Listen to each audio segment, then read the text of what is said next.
the plane ride and leaving Dad behind and stuff like that. And then I thought probably the diamond story would be good to...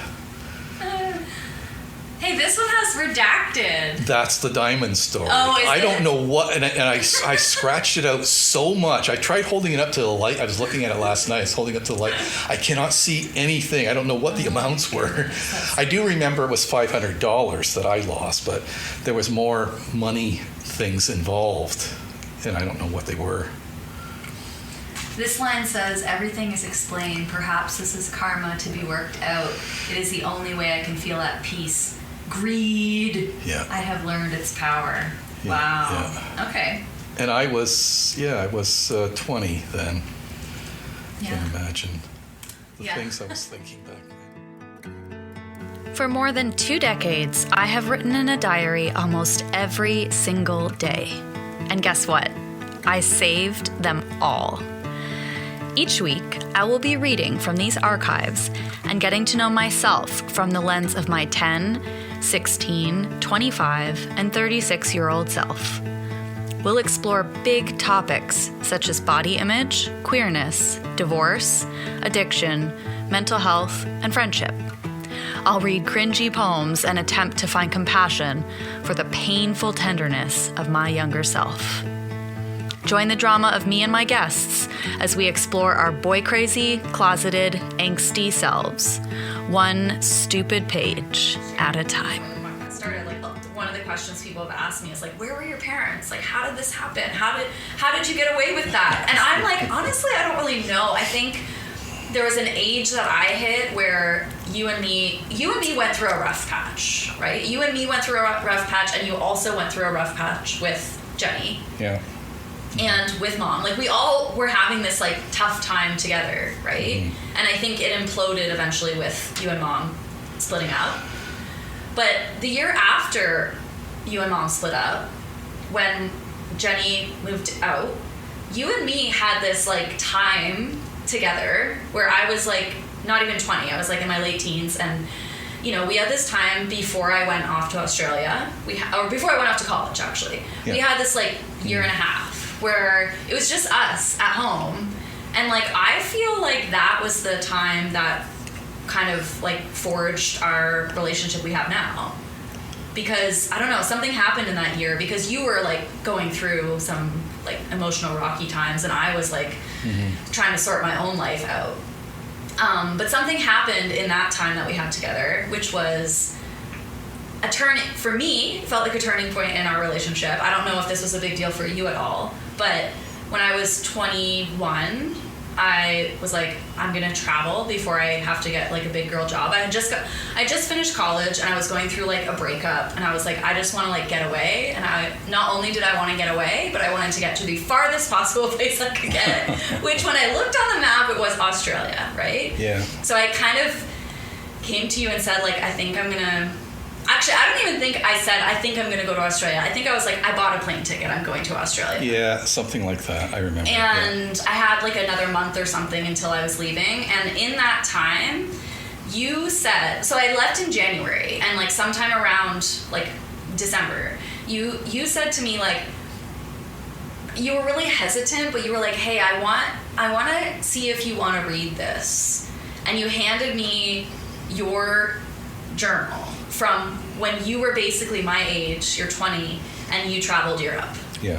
And I remember thinking that was such an odd and also important gesture, because I would never, ever in a million, billion, trillion years hand over my diary to anyone to be read this, well, it wasn't, let alone your child. Yeah, right? But it wasn't it was filled with all kinds of secret information. It was really just a documentation of what I did every day. It's your innermost thoughts, and there are personal details in that, because I remember. Yeah, some. Yeah. And I remember reading them and being wow, I can't believe my dad wants to share this with me. This is so special. And when I've told other people that, other people are surprised too. So I think it's actually a pretty big gesture, and for me it did feel like a turning point, because after that I was just I just felt I knew you better.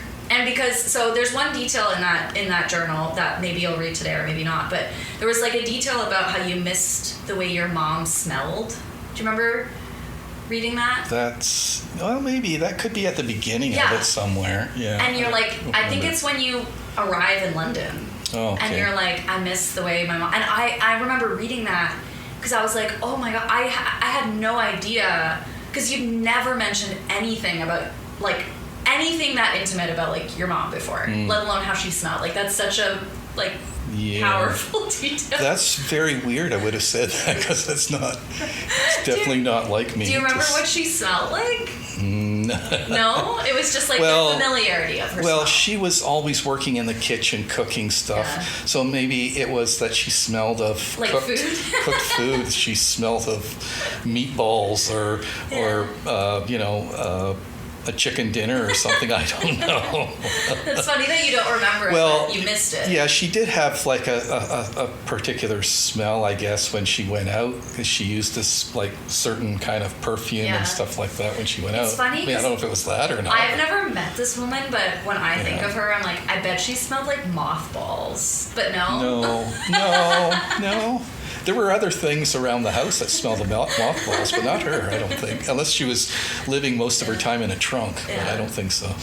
But there was other parts of the diary that I read where, like, there was loneliness. There were times. Let's call it a journal, not a diary. First off. Fine. Yeah, we know you're very tough. There were other parts where you talk about being really lonely when you're. Yeah. And that was something, because again, when you're a kid, you look at at your father. You look at your father as being like pretty invincible, and the idea that you were like had the emotion of lonely, I was like flabbergasted. And of course now I'm like, oh, Dad probably feels loneliness often because that's like a normal human feeling. But when I was reading that in your journal, I just felt like so close to you to be like, oh wow, he's like, because then of course after I read that diary, I took off to Australia and I felt lonely all the time. And so it was really comforting to be like, oh well, if Dad made it through this, like maybe I can make it through this, in some weird way. But I really want to hear you read some stuff from this journal, not diary. So welcome to the podcast officially, and we're excited to have you read a couple entries.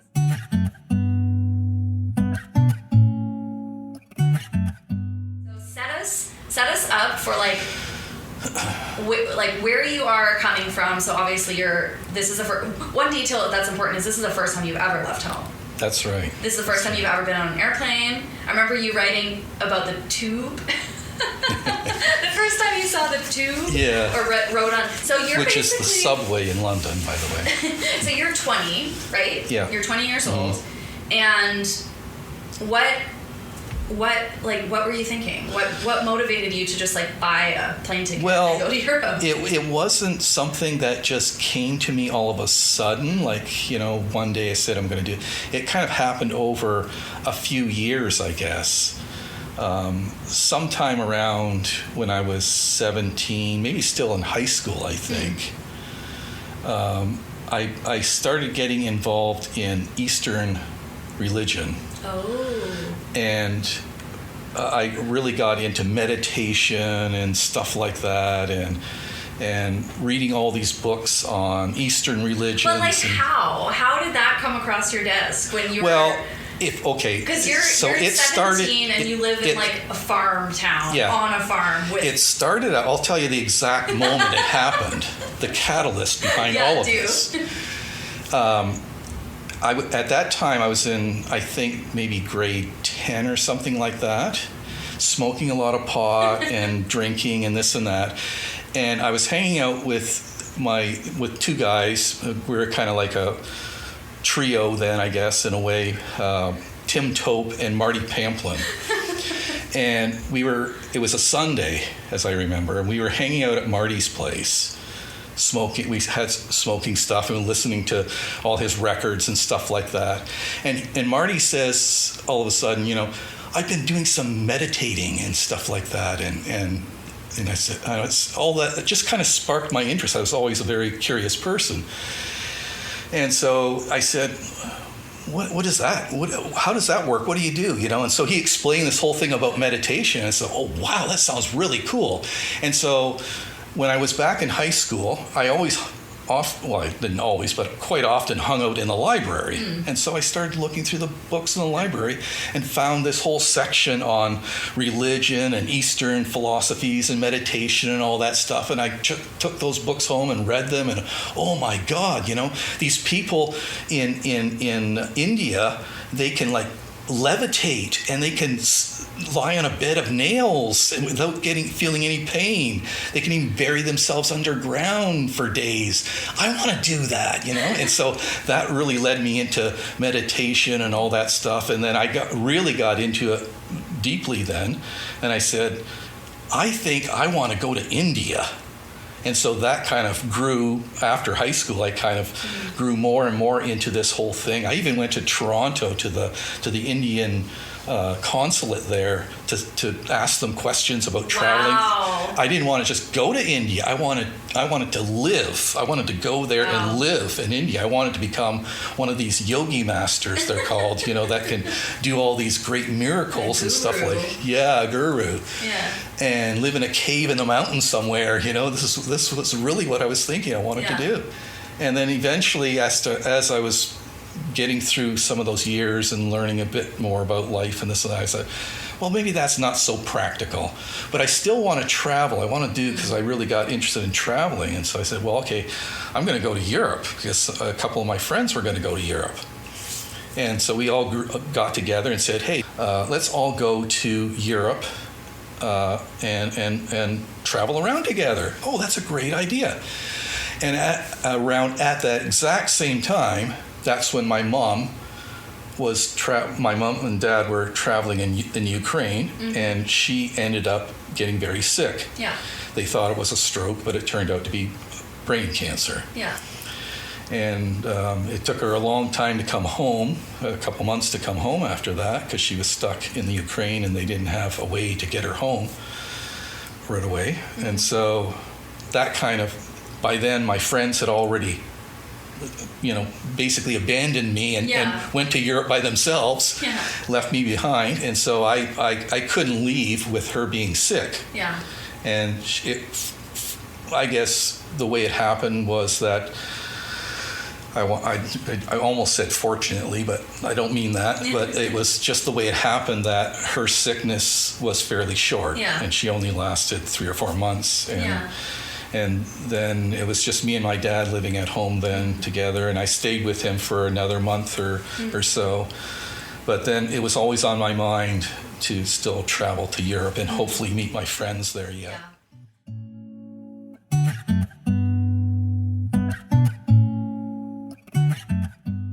So what year is this in? January 9th of 1979. That's crazy, because I left for Australia on January 10th. Did you know that? Yeah. Did you? Yeah. I actually did leave for Australia on January 10th. That may be part of why I let you read this journal that's so too, in a way. Because we were kind of going through similar. Obviously, like, you just lost your mom, so that's way different. But we were both, like, I think, on a weird. The timelines lining up is like kind of eerie. Yeah. So when I decided I was going to Europe, I had kind of had an idea in mind of what I was going to do. And at that time, I had planned on meeting the other 2 guys I was going to travel with, but we never kept in touch. They never called me or anything to say, oh, here I'm in Italy or I'm here, whatever. So I didn't know where they were. Yeah. I just had because we had planned on where we were going to go, and I thought, well, okay, by this time they're going to be here. And so I thought maybe I could go there and meet them, but yeah. This is like traveling before Facebook and texting and all that. So you kind of really had to guess where they were. That's right. Yeah, we barely had phones then, Yeah. So I kind of changed my whole idea, and I just said, well, I'm just going to go to Europe. I'm going to start out in England, and then I'm going to go over to France and travel some. And my idea then was to go all the way to Israel, work on a kibbutz there, make a little bit of money, and then maybe even possibly still travel to India or something like that, and then come back home. Okay. So it's going to be like a year-long trip. Yeah. Is what I planned. Okay. That's not how it worked out. But I mean, I worked before that a couple years to make money. Yeah. I took $3,000 with me. That's like so much in that time. In that time, I worked it out, and that's worth today. If it was today's dollars, it would be $30,000. Yeah. So when I went to Australia in 2010. I had $5,000. Yeah. So like $3,000 is a lot of money in the 70s. To last you a whole year. Yeah. But it didn't work out because you ran out of money. Yeah. Quick. Yeah. As we'll find out a little bit later on here.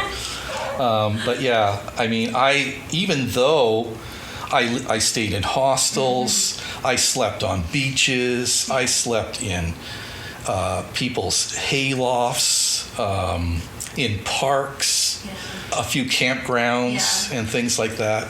Wherever it was, as long as it wasn't too cold, I would just, sleep wherever I could find a place that nobody would try and bother me. Yeah, such a different time for traveling.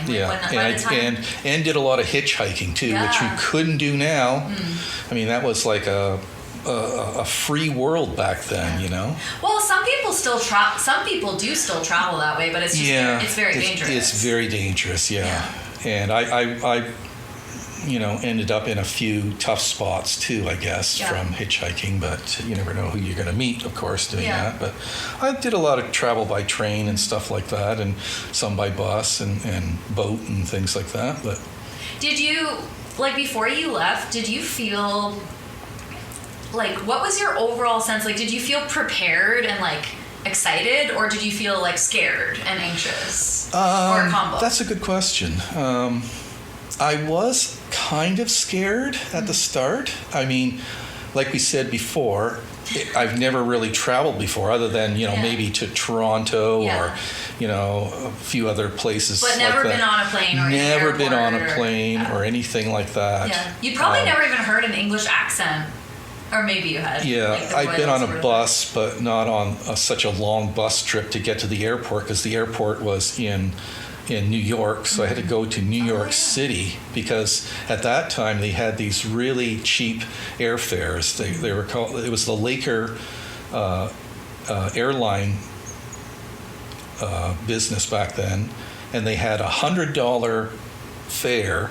One way, $100 from New York to London, England. Wow. Yeah, and lots of people took advantage of this. Yeah. And the only trick to this, caveat to this, is that you had to fly standby. Oh, okay. So I didn't actually have a ticket. I got on the bus. I remember getting on the bus in Hamilton. My dad drove me to the bus station there, and as I'm getting on the bus, my dad says to we didn't hug. I think I hugged him once or twice or something. We shook hands. Father and son departing. Shaking hands, and he says, you don't have to do this. You don't have to travel. Stay here. It's people are the same everywhere. You don't have to travel. Don't waste your money. He didn't want you to go. He didn't want me to go. Yeah. And but I just thought, no, I can't. I have to go. I was very, very determined by then already, and even that little platitude was not going to change my mind at all. Yeah. And so I got on the bus, and I think I waved through him through the smoky windows there, and it was a long ride. It was like 8 hours to get to New York from Hamilton. Yeah. All night long. I was there. I left at 9:00 at night and got there in the morning. And then another first for me, I had to take a taxi. Oh, yeah. A New York taxi from the bus station to the airport. Wow. And do you remember what that cost? I don't remember, but I remember it was 5 or 6 in the morning. The sun was just coming up, and there was nobody on. I thought this was really weird. Am I really in New York? You hear all these stories about there's people everywhere, but they were all still asleep, I guess, because there was hardly anybody there on the streets. It was so weird. And then I got to the airport, and I had to. Fortunately, when I got there was a seat available. I got right on the plane and away I went. Reading glasses. Okay. January 9th, 1979. Well, I can't believe I'm finally here. London. What a huge city.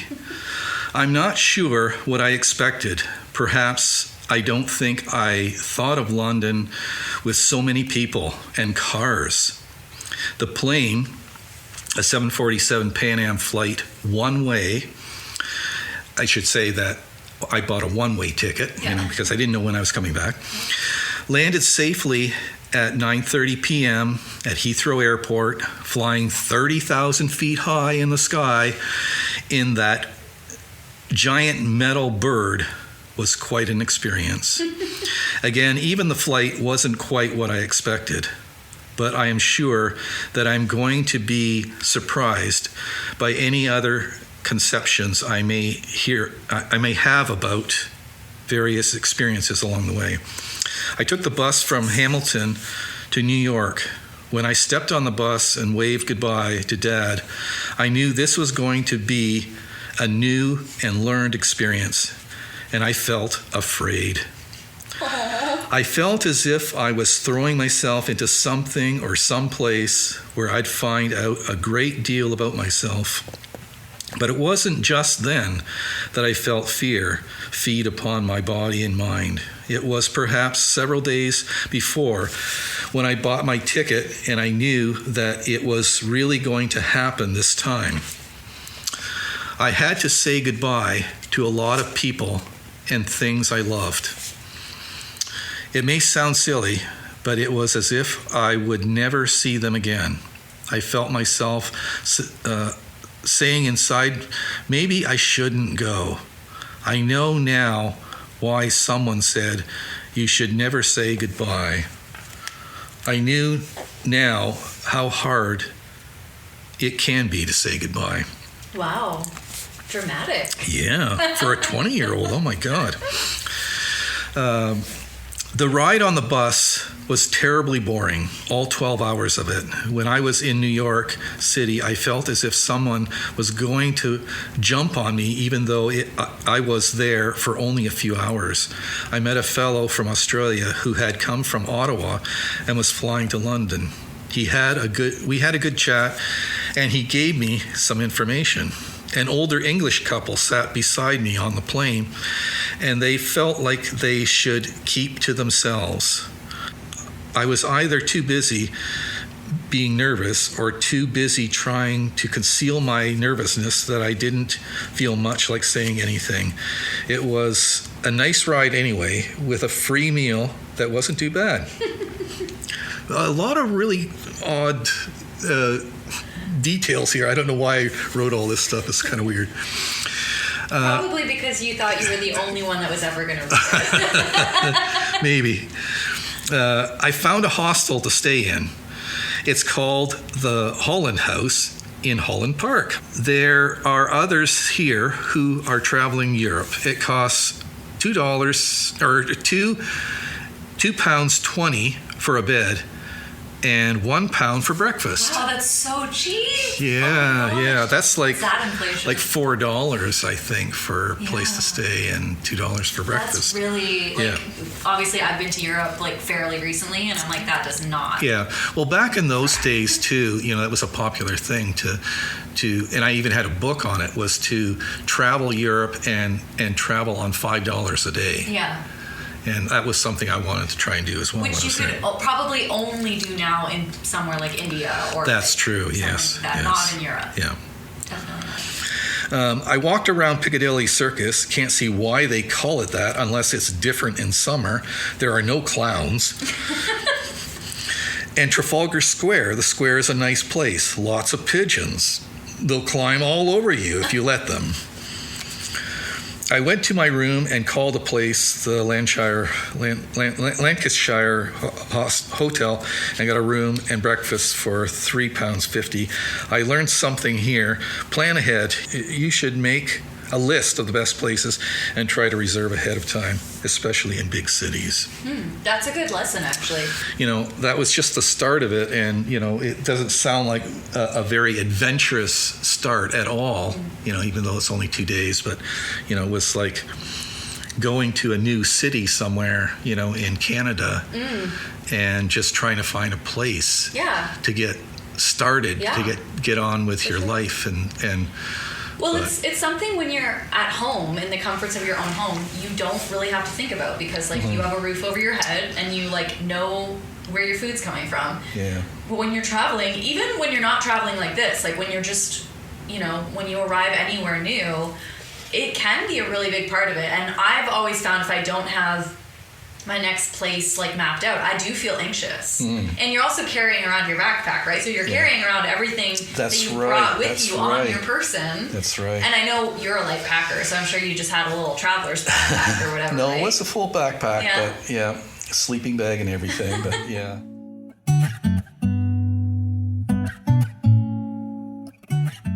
So what made you want to write it all down? Did you always keep a journal before this, or was this kind of your first journal?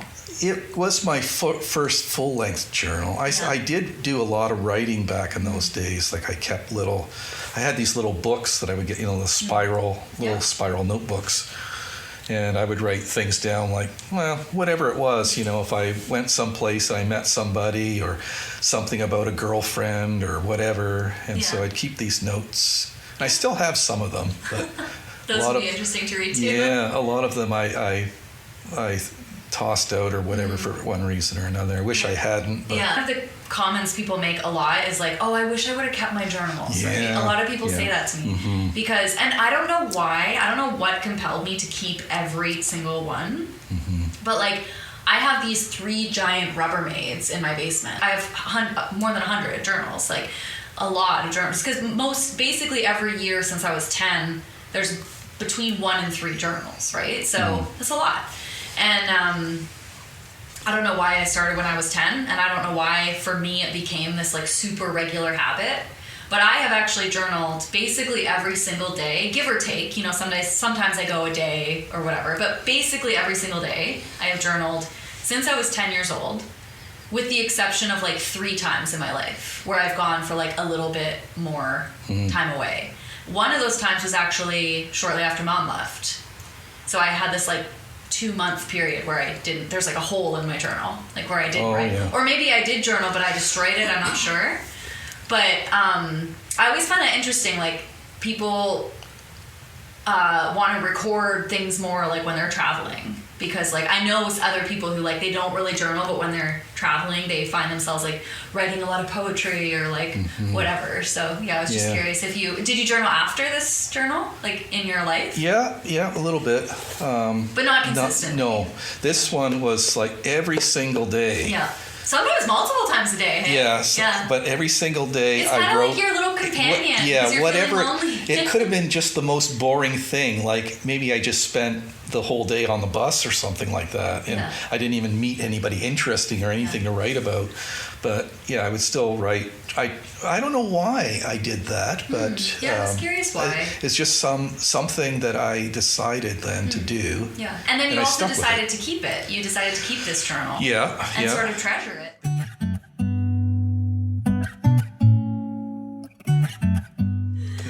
Oh yeah, I can imagine. I looked pretty awful when I finished my trip, which was 9 months. I left in January and came back home in September. Okay. So part of that was because of not having enough money to travel. That's right. So in your first couple of days here, you've already spent, $20 or $30. Yeah, and I was supposed to live on $5 a day. How is that going to happen? So what happens next? Well, from there I travel around London for 2 or 3 weeks, going all the way down to the south of London and coming back up. And I think, when I finally went to, I took a ferry across to France, from the island, and somewhere shortly after I got to, because I was going to head to Paris from wherever I landed on the coast of France, and I just so happened to meet this guy from the U.S. His name was Brent, and we got along great. And so he said, well, I'm kind of going that, let's go together, let's travel. So I ended up traveling with Brent through most of France. And Brent was this really cool guy. He was a few years older than me, but I think he had done some traveling already. And he taught me so much about food and things, and you know, and that's one thing I learned through traveling in Europe. It was trying different foods. Like when I was living at home, I never would have tried sauerkraut or bratwurst or snails or rabbit, or any kinds of things like that. And yet, I had when somebody suggested eating that, I said, well, I've never eaten that, but I'll try it. And it was delicious. And so even snails? Oh yeah, escargot. Yeah, me and Brent ended up in this hostel in I think it was the southern coast of France somewhere. It was actually a castle, an old castle with a fortress around it, and they had converted it into this like tourist thing, and it had this really fancy restaurant in there. And so you can imagine, to get into this restaurant, you need to have a suit on and fancy clothes, and you can't have this scruffy beard and everything. And Brent was even worse. He had this big beard and big long hair and everything.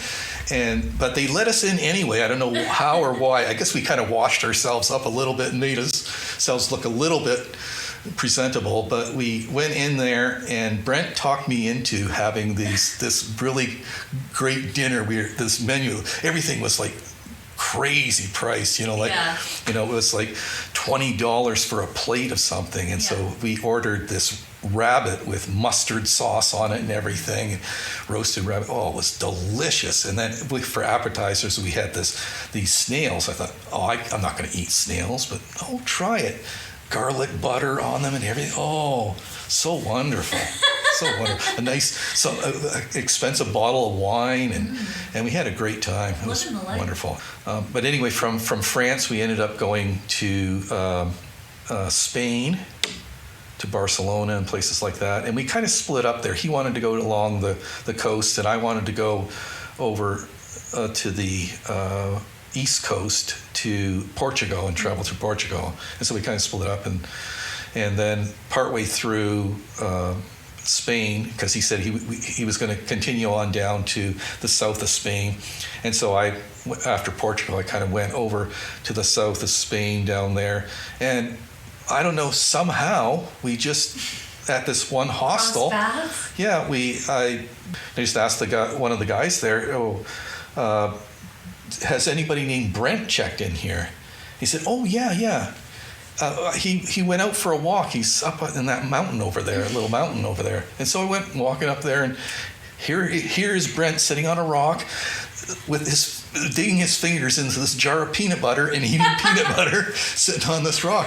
He must have been so happy to see you. Ron, what are you doing here? Oh my God. That's so funny. Yeah. That's awesome. It was so incredible, and just then you guys out of nowhere. Together more. So we kind of went together, got together again. Then we went down to Morocco. We spent 2 or 3 weeks traveling through Morocco.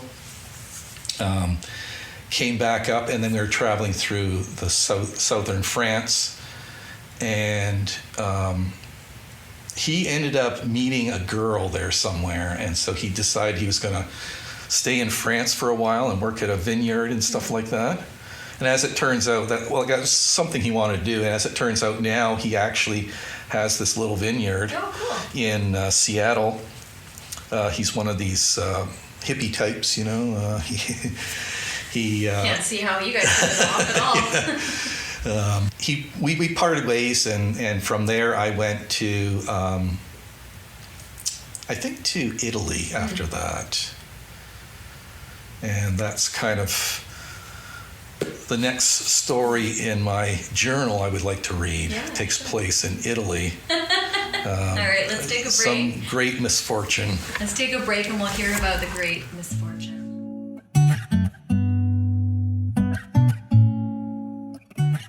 So we just took a little break and Dad showed me a photo album of a bunch of photos that I've never seen before.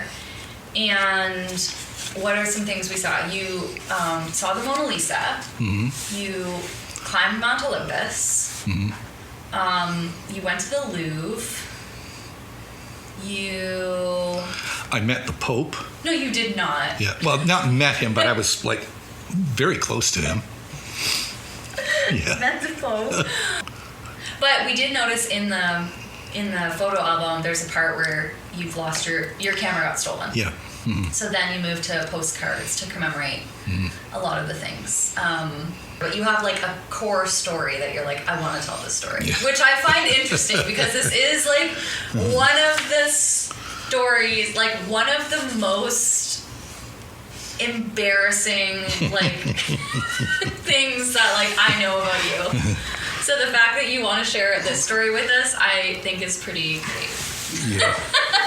And I've heard you tell this story to people, and I've heard you tell it sober. I've heard you tell it while you're drinking. I've heard the theatrics of this story, so I'm excited to hear it like from the time of like the immediacy after this happened. Yeah. Some people may think differently of me after hearing it. Some people who know me may think differently of me now. So this is after France. I went to Italy, some parts in the north of Italy, and then I headed to Rome from there. And this story takes place in Rome. So what time of year is this? This is May 24th. Okay, so you've been in Europe for about 5 months. Yeah. You've traveled to like 6 or 7 countries. Mm-hmm. You're kind of like seasoned, and you're also running very low on money. That's right. Okay. May 24th. Something very beautiful and incredible happened to me today. I bought a diamond. Yes, a diamond. As I was walking away from St. Peter's, a guy from New York said, "Excuse me, I'm looking for the Department of Import and Export. Do you know where it is?" "No," I say, looking around as if I might see a sign of it. "Do you speak a little Italian or French, maybe? You can ask someone for me. I'm having a lot of trouble." "No," I say. "I don't speak hardly any other language." "Well, maybe we can ask this guy here." He insists. "Go ahead, ask him." And he's speaking in a movie star voice, a combination of Jimmy Durante and George Burns and Mr. Howell of Gilligan's Island, all rolled into one. That's quite the description. Yeah. And for anybody who doesn't know, who's too young to know who George Burns is, he was a famous movie star that wore these like round black-rimmed glasses, and he smoked this cigar, and he had this really cool voice, and he was just a very likable movie star. Okay. So I bumble out in a sort of French-Italian lingo to this other guy, and he incredibly knows where this place is, the Department of Import and Export. First pointing down the street, then offering to drive us both there in his limo. The New York guy begins talking almost fast, telling me that he just flew in from Johannesburg, South Africa, and is looking for a friend he has here in Rome. He tells me that his kids are traveling also. He seems like a very friendly person that I could trust my life to. We got to the place where his friend is supposed to be, and he goes to find him. The Italian begins to talk to me in French. I'm replying very sloppily. The New York guy's friend isn't there. he's been transferred to Istanbul, Turkey. He wants me to ask the Italian guy if he knows where a jeweler is. The Italian guy shakes his head.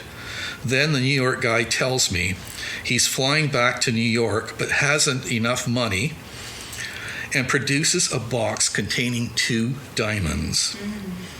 If I could sell one of these, he says, I could get enough money to get back home.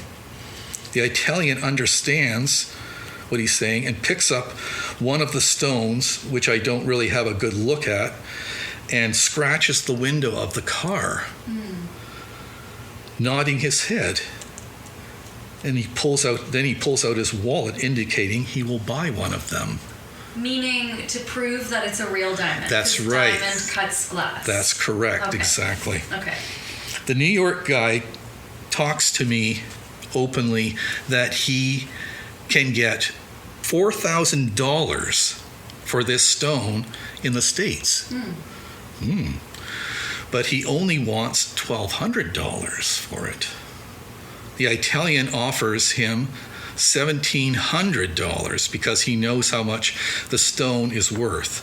But he only has $1,200 available on him, and he has the rest at his house, which is a long ways away.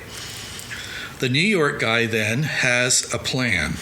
He has to leave in half an hour for New York, and he can't wait. How much money do I have? He asks. I can't afford anything, I say. He insists, and I say, well, maybe $500. If I give him the $500 along with the Italian's money, he'll have enough to get his stones out of the country. The Italian will leave the money down, so he'll have to turn up with the other $1,000. He gives me his address and tells me to visit him. I can keep the balance of the money and give him back minus the whatever it costs to buy a new camera. So at this point I had my camera stolen, so it says I can buy a new camera. So he's giving me more incentive. Incentive, yeah. This was too good to be true. I was very reluctant to cash my traveler's checks, which I'd kept for emergencies, but his friendliness and coolness convinced me that this was a sure way to make some money. The Italian drives us to the change place to cash in the traveler's checks, and nervously, feeling like a criminal, I gather up the bills. The New York guy counts it, then says he must rush to the airport. The Italian has forgotten to give him his money, and I remind him. There was the balance of the money. He just took the New York guy just took my money, didn't take the Italian's money yet. And so I have to remind him. My writing is really sloppy here. The New York leaves in the rush of traffic, and the Italian is going to catch a train. I tell him I want the money in lira, and he assures me he has the amount at home. He leaves. I go to the station trying to find him to tell him I want it in small bills as well.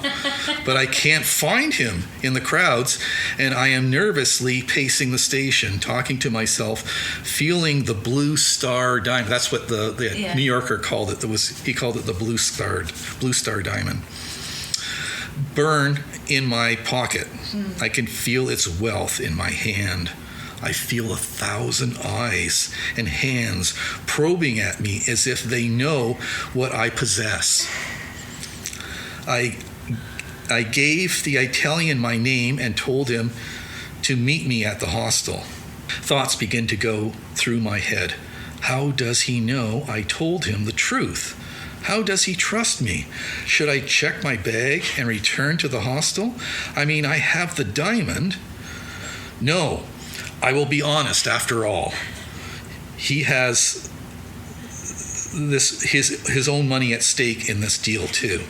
I can't believe it. I sit on the steps of the church and hold the diamond in the sun. It sparkles like a star. I go back to the hostel, but it's full. I begin talking with a U.S. girl, revealing my incredible adventure.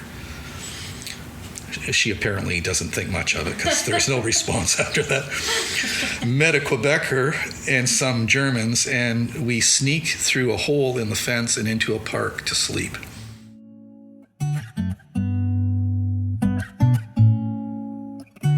The next morning, the Italian guy doesn't show up. Perhaps he had trouble getting the money. I will wait until tomorrow. May 25th, the next day. Woke up early with dreams of criminal activity in my mind. Did some exploring of old ruined temples, theater. Went to Roman baths. Blah, blah, blah. There's a bunch of stuff that's not really important.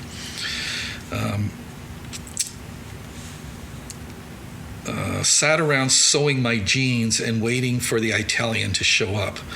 I met an Aussie named Ian who I met in Lisbon and Nice. The Italian did not show up, so I guess the diamond is mine. I still feel nervous carrying it, though. The next day, May 26th. As Brent told me, greed is the problem of the world. I told Ian my story, and he said he would accompany me into town to try and sell this stone. I feel I have given the Italian guy enough time. We went around to various shops to try and evaluate the gem, but nobody would do it, perhaps thinking it was hot. That thought also came to mind. Finally, we found someone. What he told me shattered me through and through, almost falling to my knees and trying to hold back the tears, and left his shop. This so-called diamond was actually a sapphire. A damn almost worthless sapphire, worth perhaps $50. It was I who had been set up. I, with the most beautiful, unbelievable, incredible, horrible sting I've ever known. These two guys were real performers, and it was an honor to have met them. But they are the most cruel, heartless bastards in the world. Not just because of what they did to me, but what they do to mankind. They are the destroyers of trust. They are the negative power workers. Everything fits together, almost flawless. The Italian's trust for me, not setting a time to meet him not giving the New Yorker his money, taking the train, his alleged stupidity all fits in now, and I am the fool.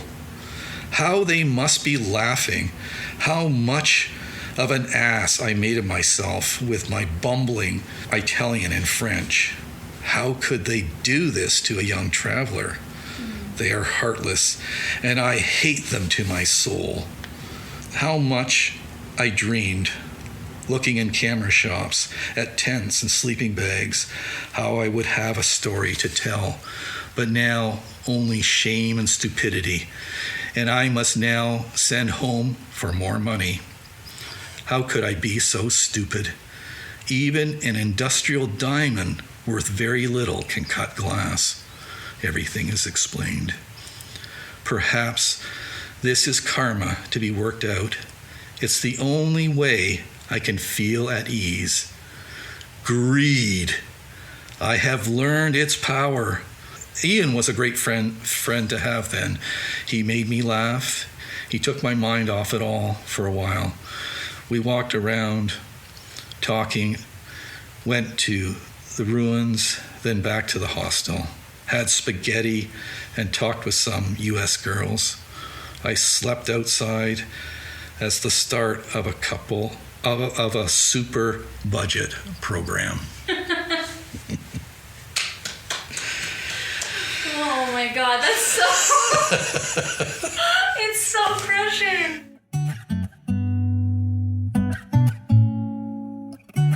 Like, I've heard this story before, but I'm, like, so crushed. It's, like, the line of, like, how could they do this to, like, a young traveler? Like, Exactly. you are crushed. Yes, yeah. And these were older guys. They were, like in their 50s, 60s. Yeah, they're scam artists, obviously. Yeah. But I am interested to know, like, so I know, because I know you, like, I know that this event actually has impacted your whole life. Like, this is the moment where you were like, I am not trusting people. Exactly, yeah. Like, literally. Mm-hmm. That's why I say that line in there that I forget what I said, that I have respect for that. They were great people, but they were the worst people in the world. Yeah. They were great because they taught me something very important. Yeah. And they, like, yeah, because you have this, like, element to you where you're like, it's not that you operate of like, oh, no one's gonna make a fool out of me. Like, I know you have like humility and stuff, but like you definitely are a little bit jaded towards like strangers and like kind of opening yourself up to like anything like this ever happening to you again. Mm-hmm. But like, I mean, you're 20. Yeah. And this, actually, you know what the most painful line in that is like, I was, standing in the windows fantasizing about like a tent because you're sleeping in the park, like on a bench, Yeah. That's so, it's like so cutting. Yeah. And like, you have to send home for more money. Yes. And there is another part to this story in that sense, in that, okay, so I can't remember where it was. It's written in my journal somewhere, but somewhere, not in Rome, but somewhere in Italy, I sent home for money.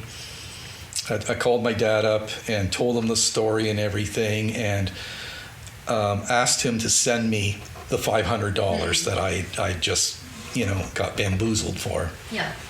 And to send it to Athens, Greece, which is, I was heading to Greece, and in another couple weeks I would be in Athens. So send it to the bank, the National Bank in Athens, Greece.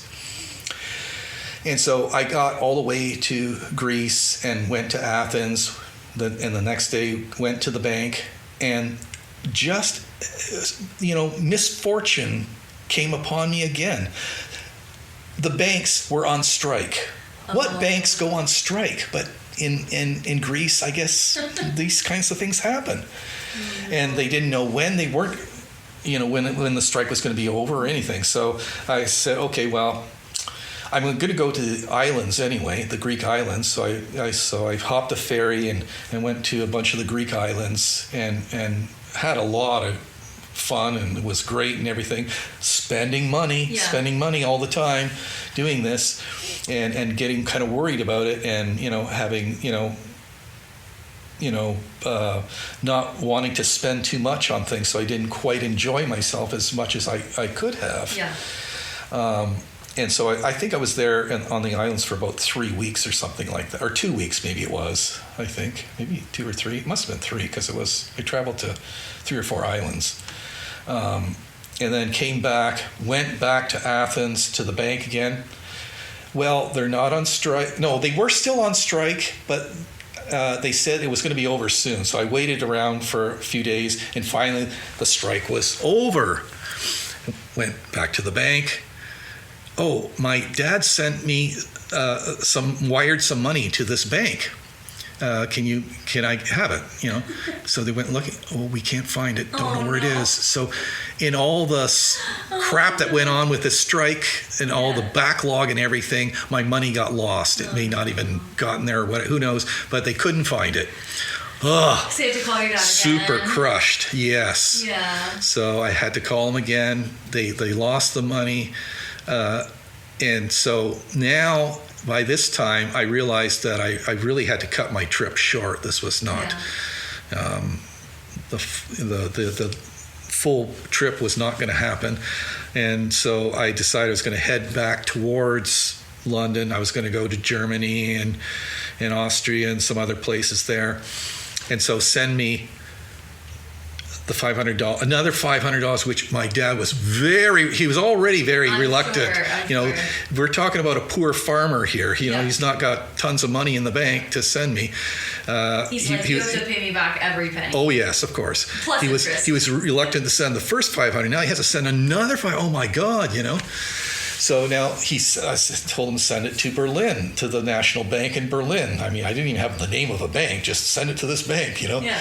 And then I think I called him later on. He told me which bank it was, but anyway. And so I hung around Athens for a few more days, hoping they might still find this money, and they didn't. And so that's when I had to call my dad to send them more money. But so then I decided to cut short, but I still wanted to go to Asia, set foot in Asia. And the dividing point from Europe to Asia is in Istanbul, Turkey. And so I went, because Turkey is just next door to Greece, so I ended up traveling through Turkey and went into Istanbul. And there's this big river that flows through the middle of Istanbul called the Bosporus River, and there's this big bridge that goes across it. On one side is Europe, on the other side is Asia. Cool. Technically, it's still part of Turkey, but that part is called Asia. Cool. And so, I just have to do this. So I got on a bus and took a trip out there. Went to Asia. Yeah, and I went. And so now I could say I've been in Asia. Came all the way back, and then I started traveling. From there, I couldn't. It was very difficult to hitchhike after that. Once I got into Turkey and places like that, it was very difficult, and so I ended up Just taking. because it was more rural, or? No, it was like, there's more poor people. It's not not a lot of people have cars. I see. Okay. And things like that, and not willing to pick people up. There's a lot of. Back then there was still a lot, just as like it is today, there's a lot of terrorism going on. And so I ended up taking a bus, and there was an incident there in Istanbul when I got on this bus to go towards Germany. And the guy said, the guy could barely speak English, but he said, I said, this bus is going to, I think it was Sofia, I think, in Czechoslovakia, I think. Yeah. Oh, yeah. It's going there. Yes. Get on the bus. Go ahead.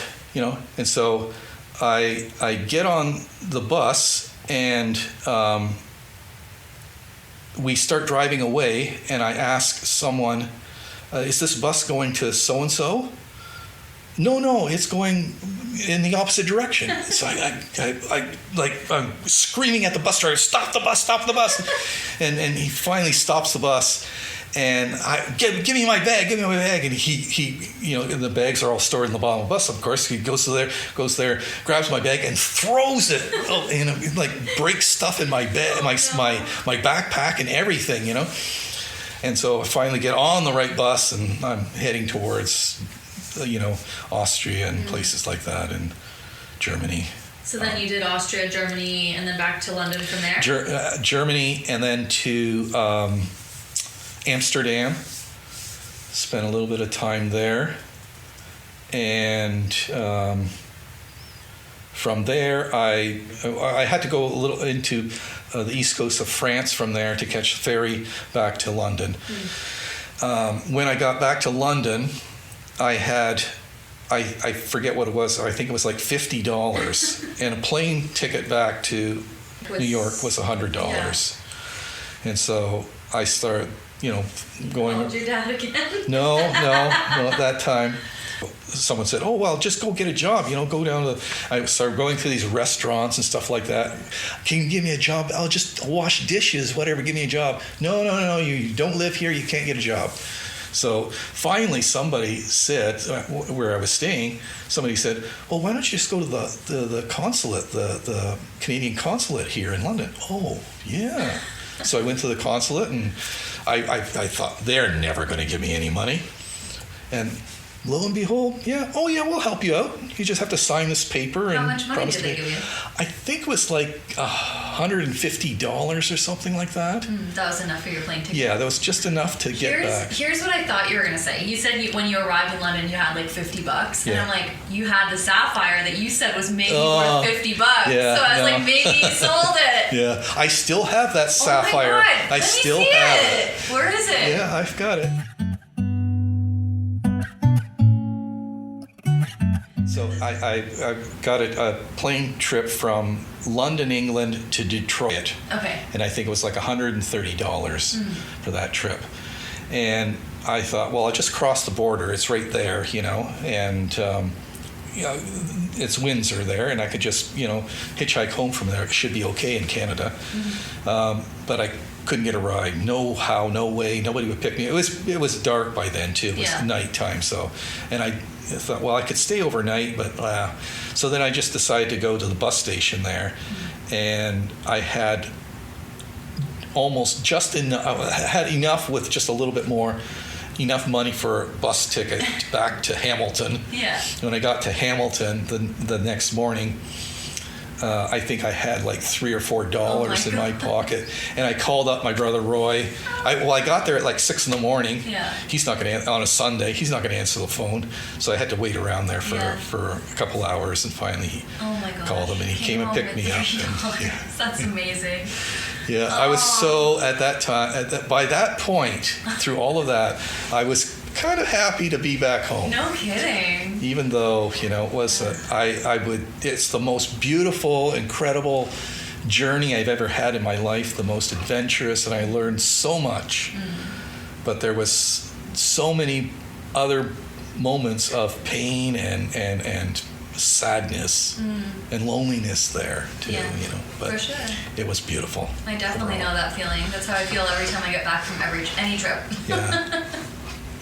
Do you think you would fall for some stranger coming up to you and trying to sell you a diamond in a strange land? Honestly, I can see what they did to manipulate you, because these guys are professional scammers. That's my opinion. So probably them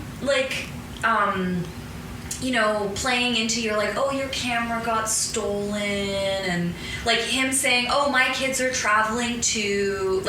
They're almost trying to appear as sort of fatherly, friendly figures. So that's playing on your emotions a lot when you're already in a vulnerable position because you're traveling, you're by yourself, you're young. So honestly, I think anyone who's oh, I would never fall for that, I think that's pretty ignorant, because when you hear of people falling for scams, it's always entirely intelligent people. But you said in your journal there, you're I feel so stupid. Yeah. And that's the thing is, right? They play on that of Yeah. Well, I think the thing it is a good scam they ran though. Yeah. What really attracted me to this, I mean, I don't think I was that gullible back then, but but it was the actual evidence, something physical. It was a diamond. Yeah, I could see it looks like a diamond. Well, and then they scratched the glass. Yeah. They're playing into your they, like I said, these guys are professionals. They probably the way that they were waiting outside of that tourist attraction too, and then they're making it seem like they've never met. Meanwhile, they're in on this together. Those are people, and to be honest, they probably ran that scam dozens of times. Yeah. Which doesn't feel better, I'm sure, but it's just so I can see myself falling for. We all like to think no, I would never fall for that, but I think most people can fall for a lot of things for sure. But how do you feel about it now, telling it? Obviously you're laughing and stuff, but it's 40 years ago, this story, more than that. So obviously it's 45, now sort of enough time has passed that it's funny, but how do you feel about reading that?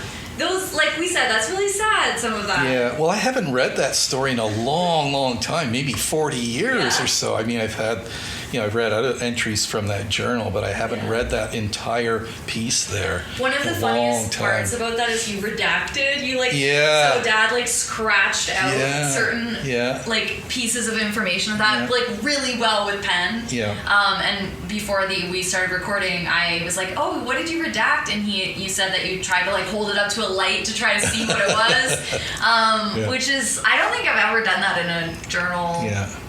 Tried to that just goes to show you how ashamed I was. I'm almost surprised that I actually even wrote all that, because I always kind of intended that somebody else would read this maybe, or I would show it to somebody. I think so. You did? Yeah. Really? Because I write my journals under the pretense that no one will ever read it ever. Yeah. Well, I guess that's why there is so much maybe non-personal information in there, that I bought, some salami and this and that. Like, why do you want to write that in a journal? Yeah, but like, what else are you going to write about? Yeah. Like, you're going to travel. Like, my journals are always about that. When I'm reading them on air, I'm always like, I don't even know why I'm reading this. This is so silly. But like, that is what makes up our lives, right? Mm-hmm. Like, yeah, obviously these big stories and like our big emotions, but mostly what makes up our lives is like these little things, these day-to-day things. Like,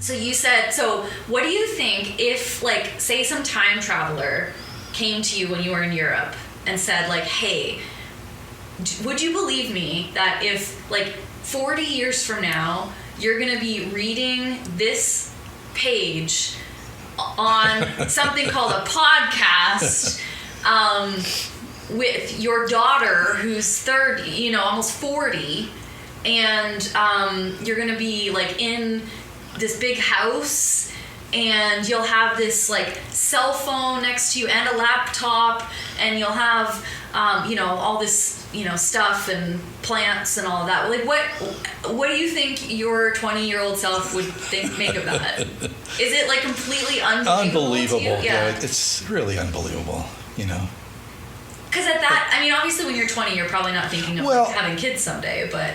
No, not really. But even the whole concept of a podcast. Yeah. I mean, I grew up in a world where there wasn't even a computer or a cell phone or anything like that. It was like, those were old times. And I think back on some of the stuff, if only when I was 20, if only there was the internet, I could look this up, and, we could have Facebook back then. Oh my God, the friends I would have and the people I would know and this and that. But, so we lived in very bland and kind of backward times then. People today don't know what they have when they have computers and cell phones and Facebook and all this stuff. If I look at it as people from your time maybe don't know what they have, because I will tell you, as somebody who's traveled Europe in 2018, so nearly 40 years after you were there, that one of the things that makes traveling now pretty sad is, like, when you're sitting in a hostel, you're not just going to see some guy, like, eating peanut butter out of a jar, and you're not going to be, like, meeting some American girls and chatting with them because everyone's in the corner on their cell phone, right? Because now we're so connected. We have the world at our fingertips, everybody, all the time, because everybody has the internet and everybody has a smartphone. So we are so connected that it means that, like, going to a foreign country and experiencing it as, like, so new and so different is almost not even possible now. Right? And that's only going to get more, as now we're doing, like, virtual reality travel, and, like, we're doing, like, stuff with AI where, like, you don't even have to leave your living room to, like, go experience some amazing, to experience the Mona Lisa in Europe, Yeah. So in some ways I see what you mean, where you're, like, traveling back then, like, had its, like, setbacks, but I'm also, like, as somebody who's traveled Europe recently, I'm like, oh, I actually I would love that. Like, I would have loved to have, like, no phones and no internet and no technology. Yeah, I could see that too. I mean, it was, you had to really rely on yourself and what you knew to get by and not be scammed by some people anyway, Because if that was you now, you could just take your phone out of Google, like, take a picture of it, send it to an app, and be like, is this a real document? That's right. But you're right, you had to rely on yourself. And, like, even something as simple as Google Maps, for example, like having a map on your phone that's interactive when you're traveling. So when I travel, Shiva hates this about me, but, like, when I travel, I, like, make him we keep our cell phones in our room, and we, like, buy a physical map, and we go travel that way, because, again, I'm trying to, like, hang on to some, like, 2010s before the smartphone was, like, everybody had a smartphone. I'm trying to kind of hang on. Like, I feel very nostalgic for that simpler time of traveling, where we didn't have, like, everything was so easy. When you travel now, everything's so easy. Yeah. Like they have Wi-Fi on airplanes. So you can literally be like, you're connected. Like, there's nowhere that's sacred anymore. Nowhere that's safe from that, right? So, like, when you travel now, it's, like, not so much about, like, oh, what kind... Like, when I was traveling in Australia, like, when I was 20, it was, like, I woke up and I was like, what kind of adventure am I going to go on today? You know? I had to get... there were still internet cafes, you know? To get internet, I had to, like, have a library card or go to an internet cafe and pay. Now it's not like that, and I miss that. It makes me kind of like not that excited about travel now. But I can see what you mean too, where you're like, imagine I had Facebook back then, I could still be in touch with everybody I met. Yeah. Yeah, well, I think that the nice part of when I was traveling, I guess in hindsight, without all the niceties of Facebook and computers and all that stuff, was there was a lot of accidental experiences. Yeah. You know, you wander around, you get lost, you take this road somewhere, and, you know, where does this go? And you end up into some little village, and you end up at a party or something like that, or you end up, you know, who knows what, you know? And you can have a lot of, and I did end up in things like that where I had lots of great, wonderful experiences and met people that I traveled with for a little bit, and yeah, it was cool. Yeah. This was like so fun to hear you read some of that journal, and on this podcast, we have a tradition where we like to end episodes with, we call them cringy poems, because most of the poems that I wrote in my youth are so, that's all I can think when I read them is just cringe. But I know that you have been writing poetry for a long time, and you have this poem that you wrote that, you know, not to brag, but you won an award for. So I'd love to hear that poem. I've never heard you read. The only time I've ever heard you read a poem was when you came to my first open mic that I was hosting, and I think a direct quote from you was, I was so nervous I thought I was gonna have a heart attack. So true. So we'll take a couple breaths and we'll come back and we'll hear this poem. All right.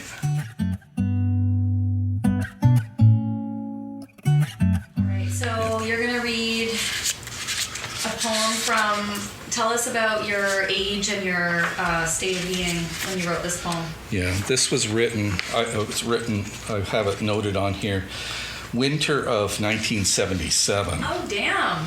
So I was 19? Yeah. And this was written for a girlfriend I had then, Chris Berry. And I want to say he's reading it from a duotang. That is typed up on an old-fashioned Selectric typewriter, IBM Selectric typewriter. Sort of aged cream-colored paper. Just so you guys can all get the visual here. A duotang with a big star on the front of it. Yeah, this was something I got interested in poetry, and this was one that usually I don't like sit down and write a poem. It just kind of comes to me. But this was one I actually kind of worked on over several days. And is this a love poem or a breakup poem? Neither. It's just a, I don't know. It's sort of a love poem in a way, but it's more about, you know, that expression, if you love something, then set it free kind of thing, you know. It's an unrequited love poem. I guess, in a way. I guess it was, yeah. Okay. Yeah. So it's called Ode to a Prima Donna, which is not the best title, but that's what I wrote. Ode to a Prima Donna. O sparrow with your silver wings, you fly from tree to tree to find the ordered nest that brings 3 wooden ships for sea. I hear a pretty siren sings of just some things to be. She wears all the coral rings some gave for her to see. Now, lover, I could make you turn with my silent hand. Call it luck or passion yearn for your secret land. But all the magic I have learned merely falls like sand, 'cause I could never painless burn wooden ships so grand. And now you want to sail away to every isle in sight. You stay for tea or half a day, perhaps to pass the night. They give you colored shells so gay and fallen specks of light. But were you truly right to say you love with all your might? Can you see from where you look the snowy mountain peak to further down the valley brook? And do you humbly seek all the perfect lines I took from your blushing cheek and placed in a picture book to save the sick and weak? Your feathers have changed everywhere as an autumn tree. The wind of time is in your hair as you turn the key. If you take the mask I wear, leave me something free. O sparrow, does your music care if I love the sea? Were you the lover that I found who tried to fight the rain? Your reaching hands tightly bound to a track without the train. Your mind lay shattered on the ground, which tried to hide the pain. One always feels the moaning sound from a broken chain. Oh, can I listen for your song when you glide away? Promise not to take too long, even I can't stay. Direct it on a wave that's strong from pirates on the way. If all the pain I feel is wrong, we'll meet again someday. I picture you now against the sky. Your eyes bear a tear, so graceful glowing as you fly, and this song I hear. All the lovers that we know disappear like snow, 'cause all the lovers that we know have nowhere to go. Wow. Lots of rhyming, Yeah. iambic pentameter, and like super iambic pentameter. very structured, and it's the longest poem I've ever written, but it's it won me a top prize, governor's prize from my college. And some cash, right? That's right. Some prize money. That's right. And weird in a way because I was in the electronics program, and here's some engineering geek winning top art prize. That's amazing. in for the college. But you never really continued on with your writing in terms of, other than very privately. Privately, you've been writing poems really your whole life, right? Yeah. And I know that not because you really shared many of them, but because the house is littered with your little scraps of paper where you've always written your poems. But yeah, you find that to be a really useful medium for you. Oh yeah. Yeah. But your poetry writing has changed a lot, because I've read some of your recent stuff and it's not rhyming, and it's not, most of your poems are quite short. Yeah. Yeah, so you've changed form quite a bit. Yeah. Mm-hmm. Yeah. But that's like kind of it's a sign of youthful work, is that rhyming scheme. A lot of my poems, most of my poems until I'm 30, basically follow the ABCD rhyme scheme. But writing in iambic pentameter is not easy. No, and to keep it flowing and keep the reader listening and interested is difficult as well, when you've got that structure going on. Yeah. Well, that was an awesome poem. Thanks for reading it. Yeah. Will you read another one that maybe you've written more recently? Yes, I can read another one. This one, I hope it's not too risque, but it's kind of funny. It's probably not more risque than the ones that you read at the open mic. Yeah. We'll see. Yeah. Anyway, sure. This one is called Love Fart.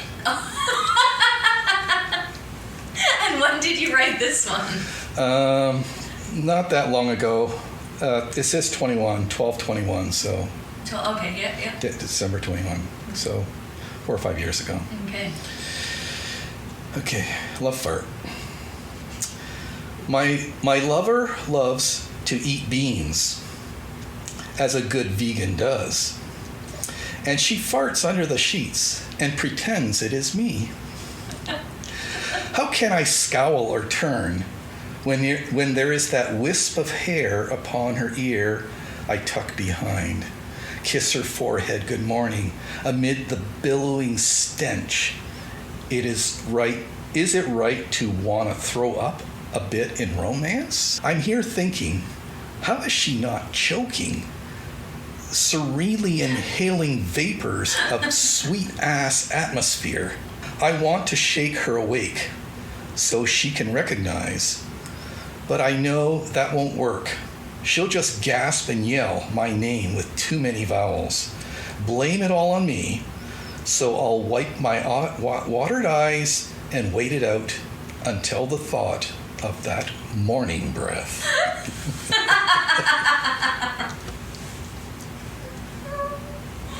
That's hilarious. Okay, so there's like it's okay. First of all, the fact that that's the poem you chose. Well, I wanted to inject a little bit of humor in all the recent seriousness. Yeah. Okay. So your writing style has changed a lot, and the content. Yeah. Kind of a love poem. Well, I don't write them all like that. No. That was just I always try to mix it up. You know, you can't write poems about love all the time. It gets kind of boring. You gotta write. Well, that things in itself is a love poem. It's just a different kind of love poem. Yeah. So, what's next for you, creatively speaking? Because you've got a lot of creative stuff on the go. We were talking before we started recording about your woodworking stuff, and obviously your gardening and cooking and all the different things. But is there anything kind of new on the horizon for writing or poetry or anything like that? Are you going to submit any of your work? I'm always sending you, hey, you should submit here. Yeah, it's in the works. You know, I don't want to discuss this because I don't want to build up anticipation and not be able to deliver. But we'll just say something is in the works. Something is in the works, yes. Cool. Hopefully not too long away, but yeah. Yeah. I think it's cool that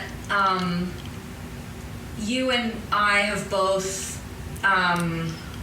one thing that I like, that if you would have told me 20 years ago, hey, like if that figure from the future came to me 20 years ago or 15 years ago when you and me were fighting and we were kind of yelling at each other from across the house and slamming doors and giving the silent treatment, if you would have said, if a figure would have come and said, hey, I know you don't believe me, but 20 years from now, you're going to send your dad an email that says, hey dad, I wrote this poem about you and it's published today about us flying a kite in the front yard.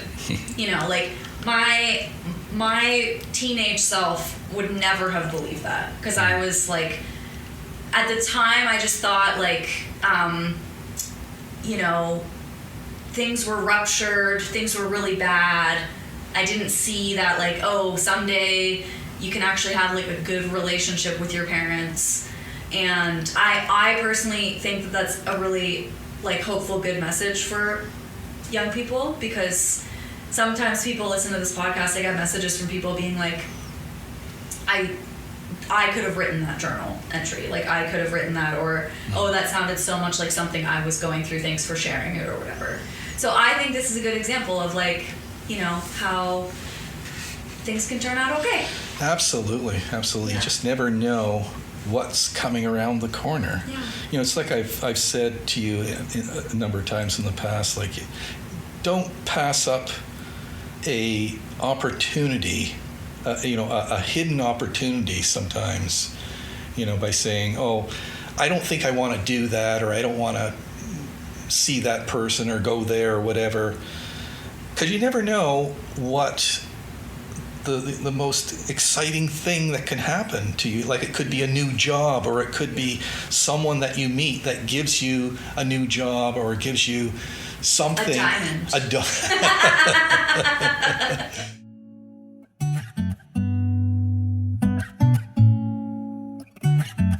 There's opportunities everywhere, you just have to uncover them, but don't be afraid to pass up things. You never know what can happen. I'm going to remind you that you said that. I'm going to remind you that you said that, and now I have evidence, and everyone listening can corroborate. You think there's going to be an opportunity in the future for to turn this around on me? Well, one thing is I would love to see you do some traveling.